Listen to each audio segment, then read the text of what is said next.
హల్లెలూయా. దేవుని యొక్క పరిశుద్ధ నామానికి మహిమ కలుగును గాక. ప్రియులారా, బాగున్నారా? ఏం చేస్తూ ఉంటున్నారు? ఎలా ఉన్నారు? ఈరోజు మనము దేవుని వాక్యం చదువుకుందామా? యెషయా గ్రంథము 66వ అధ్యాయము 5వ వచనము.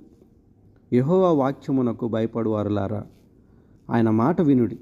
మిమ్మును ద్వేషించుచు నా నామమును బట్టి మిమ్మును త్రోసివేయు మీ స్వజనులు మీ సంతోషము మాకు కనబడునట్లు యెహోవా మహిమనందును గాక అని చెప్పుదురు. వారే సిగ్గునందుదురు.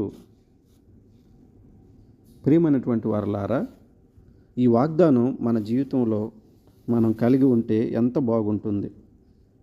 దేవునిని ప్రేమించే వారికి, దేవునిని వెంబడించేటువంటి వారికి ఈ లోకము ఒక శత్రువుగా మారుతుంది.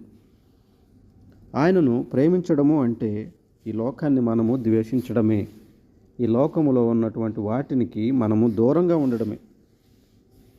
అయితే ఈ లోకము దేవునిని ప్రేమించే వారికి అన్యాయాన్ని జరిగిస్తుంది, వారిని నిందిస్తుంది, వారిని కృంగదీస్తుంది. నిజంగా మంచి బుద్ధి కలిగి భయంతోనూ వణుకుతోనూ దేవుని వాక్యాన్ని అనుసరించే వారికి ఈ వాగ్దానము దయచేయబడతా ఉంటుంది. యెహోవా వాక్యమునకు భయపడు వారులారా. హల్లెలూయా. మనము అటువంటి వాక్యమునకు సమీపిస్తూ ఉంటే ఎంత ఆనందమండి. అయితే ఒక మాట చెప్పనివ్వండి.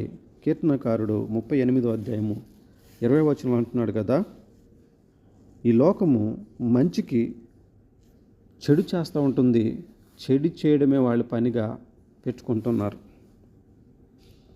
మంచి మనిషిని వారందరూ కూడా ఏం చేస్తున్నారంటే ద్వేషిస్తూ ఉంటున్నారు. యోహాను భక్తుడు అంటాడు 15వ అధ్యాయం 18వ వచనంలో, లోకం మిమ్ములను ద్వేషిస్తుంది. అయితే దేవుడు అంటున్నాడు కదా, లోకము మిమ్మల్ని ద్వేషిస్తే మీకంటే ముందుగా నన్ను ద్వేషిస్తుంది అనేటువంటి విషయాన్ని మీరు జ్ఞాపకం చేసుకోవాలి. ప్రియ స్నేహితులారా, జ్ఞాపకం చేసుకుంటే మంచి చేస్తున్నాము అని చెప్పేసి దేవుని సేవకులను కృంగదీస్తూ ఉంటున్నారు, వారికి గాయాలు చేస్తూ ఉంటున్నారు, వారిని నిరుత్సాహపరుస్తూ ఉంటున్నారు. దేవుని యొక్క మాటను బట్టి బ్రతికేటువంటి వారిని చేతగాని వారు అని చెప్పేసి పిలుస్తూ ఉంటున్నారు. వీరందరూ కూడా దేవుని పేరు ఉపయోగిస్తూ సాతానుకు సేవ చేస్తూ ఉంటున్నారు. దేవుని యొక్క కార్యాలని చెప్పేసి సాతాను యొక్క కార్యాలు చేస్తూ ఉంటున్నారు. పండుగల పేర్లు చెప్పి దేవుని కార్యాలను సాతాను కార్యాలుగా మార్చివేస్తూ ఉంటున్నారు. హృదయ వేదన కలిగించేటువంటి కార్యాలు బుద్ధి లేనటువంటి వారు, జ్ఞానం లేనటువంటి వారు, దేవుని యందు భయభక్తులైనటువంటి వారు ఈ రోజున అనేక మంది మన ఎదుట కనబడతా ఉంటున్నారు. మన స్వజనులు అయినప్పటికీ మనల్ని ఏం చేస్తూ ఉంటున్నారంటే అవమానానికి అప్పగిస్తూ ఉంటున్నారు. యెహోవా నామాన్ని ఉపయోగించుకుంటూ విషపూరితమైన కాటు వేయడం సాతాను కుయుక్తికి పెద్ద నిదర్శనం. హింసించబడుతూ ఉన్న దేవుని ప్రజలకు ఆయన ఇవ్వబోయే ప్రత్యక్షత గొప్ప నిరీక్షణ అనేటువంటి విషయము ఈ జనులు అపహసించేవారు, అన్యాయం జరిగించేటువంటి వారు, నిందలు వేసేటువంటి వారికి అలవాటుగా మారిపోతుంది. తాను ఏర్పరచుకున్న వారి తరపున వ్యాజ్యమాడేటువంటి ఉత్తరవాదిగా, వారిని ఆదుకునేటువంటి రక్షకునిగా దేవుడు ప్రత్యక్షమవుతున్నాడు అనేటువంటి విషయము వీరికి అర్థం కావటం లేదు. వారి యొక్క కనులకు గుడ్డితనం కలుగజేయబడింది. అయితే దేవుని యందు భయభక్తులు కలిగిన వారికి గొప్ప విడుదల, వారిని హింసిస్తున్న వారికి గొప్ప అవమానము కలుగుతుంది. దేవుని కొరకు ఎదురు చూసేటువంటి వారు ఈ రోజున ప్రభువునకు కావాలి అని వాక్యము సెలవిస్తూ ఉంది. హల్లెలూయా. సామెతల గ్రంథము 13వ అధ్యాయం 13వ వచనంలో, హితవాక్కును తిరస్కరించేటువంటి వారు బాధల పాలవుతారు, నిత్య నాశనమే వారి గమ్యము అని వాక్యం సెలవిస్తూ ఉంటుంది.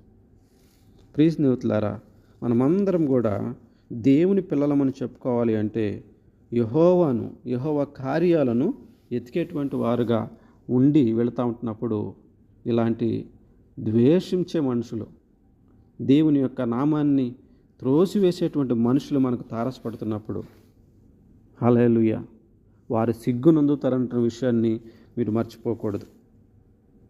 ఎందుకంటే మనుషులందరూ పుట్టుకతోనే కేవలము పాపము చేత పుట్టారు. అటువంటి వారిని దేవుడు రక్షించాలని, వారిని కాపాడాలని చెప్పేసి మనలను కోరుకుంటున్నాడు, మనల్ని ఎన్నుకుంటున్నాడు. అటువంటి దేవుని వాక్యమునకు భయపడే వారిని చూసి అసహించుకునేటువంటి జనులు తప్పక మరణమవుతారు. పేతురు గారు కూడా 4:12 అంటారు, మిమ్మలను పరీక్షించడానికి విపరీతమైనటువంటి విపత్తు మీకు కలగజేయడానికి వారు ప్రయత్నించినప్పుడు ఆశ్చర్యపడకండి. యేసుక్రీస్తు యొక్క నామాన్ని వారు అసహించుకున్నారు, మిమ్మును కూడా వారు అసహించుకుంటారు. హల్లెలూయా.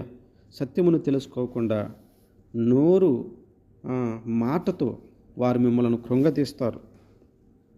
ఏమాత్రం కూడా మీరు దిగులు పడకండి అని వాక్యము సెలవిస్తూ ఉంటుంది. హల్లెలూయా. సమాజ మందిరాలలోనూ సమాజములలోనూ మిమ్మల్ని వెలివేస్తూ ఉంటారు, మీ గురించి చెడ్డగా మాట్లాడుతూ ఉంటారు, మిమ్మల్ని అనేకమైనటువంటి బాధలకు గురి చేస్తూ ఉంటారు. అయితే వాక్యం సెలవిస్తూ ఉంటుంది కదా, యెహోవాకు భయపడితే మీరు ధన్యులు, దేవుడు మిమ్మల్ని దీవిస్తాడు. ప్రభువా, మనుష్యుల అవహేళనకు గురి కాబడుతున్న నీ ప్రజలెడల నీ వాగ్దానాలు నెరవేర్చు అని ప్రార్థన చేద్దాం. మా ప్రభువా, గొప్ప దేవా, నీ ఘనమైన నామానికి స్తోత్రాలు. మమ్మల్ని దేశించే వారిని మీరు క్షమించండి. మమ్మలను నేను అవమానించేటువంటి వారిని ప్రభువా మీరు నీ ప్రేమను కనబరిచి వారిని రక్షించండి. యేసుక్రీస్తు వారి పరిశుద్ధ నామములో ప్రార్థించి అడుగుచున్నాము తండ్రి. ఆమేన్. ఆమేన్.